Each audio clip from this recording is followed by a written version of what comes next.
New leadership on the North Carolina Board of Elections. Until today, North Carolina's governor was in charge of the board. Now Republican State Auditor Dave Bolek is in that role.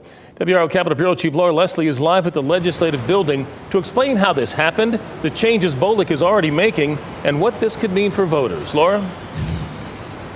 Gerald, the power shift means that Republicans, not Democrats, will be in charge and control of how North Carolina's elections are run.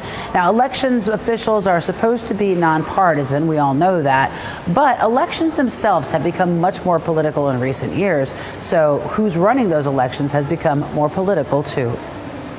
Republican state lawmakers took the state elections board out from under Democratic Governor Josh Stein late last year and put it under Republican state auditor Dave Bolek instead. Republicans have claimed for years that Democrats on the board made partisan decisions.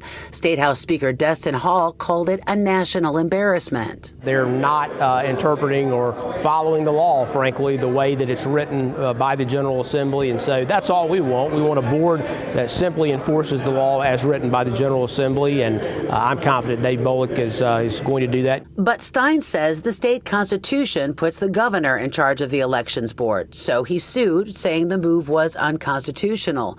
A lower court agreed with Stein and put the move on hold. But Wednesday night, hours before the power shift would take effect, the State Court of Appeals reversed that stay and allowed the change to go forward. Because Bolek is Republican, the GOP now controls all election boards and directors statewide. Stein has filed an appeal with the state Supreme Court, but Bolek moved ahead to appoint a new Republican majority to the panel, replacing the former Democratic majority. The new members are current board member Stacey Eggers, longtime Senator and redistricting Chairman Bob Rucho, and former conservative think tank director Francis DeLuca. Democrats are concerned those nominees may make the panel more political. Senator Lisa Grafstein says the GOP has made the courts more partisan, and she's concerned the same will happen to the elections board. It's deeply concerning, obviously, because it's politically driven stuff in an area that should absolutely be free of politics, and that's our elections. Now, Bolek's office also announced later this afternoon that the two Democrats who were already on the board, Siobhan Millen and Jeff Carmen, have been reappointed to fill out that five-person panel. Gerald? Laura, I'm just curious, if a Democrat wins the next state auditor's race, will that person have the same power?